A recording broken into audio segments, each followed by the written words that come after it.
শরীফ ওসমান হাদি আল্লাহ আপনার বান্দা, আমরা যতটুকু দেখেছি আল্লাহ সৎ সাহসিকতার সাথে জুলুমের বিরুদ্ধে সে কথা বলে, অন্যায়ের বিরুদ্ধে কাজ করে, অবিচারের বিরুদ্ধে ইনসাফের পক্ষে আল্লাহ সে বলিষ্ঠ কণ্ঠে কথা বলেছে। আল্লাহ ইলাহাল আলামিন জীবন মৃত্যুর সন্ধিক্ষণে আল্লাহ গুরুতর অসুস্থ অবস্থায় হামলা করে আল্লাহ গুলিবিদ্ধ অবস্থায় হাসপাতালের বিছানায় শায়িত।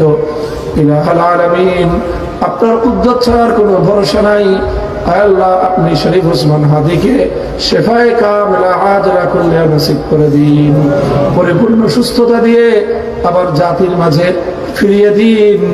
আল্লাহ দ্বীন এবং মিল্লাত জাতির খেদমতে ভূমিকা পালন করার তৌফিক এনায়েত ফরমান। আল্লাহ যারা দেশের মধ্যে মানুষের জন্য ক্ষতির কারণ হয়ে আছে আল্লাহ তাদের সকলকে আপনি হেদায়েত নসিব ফরমান।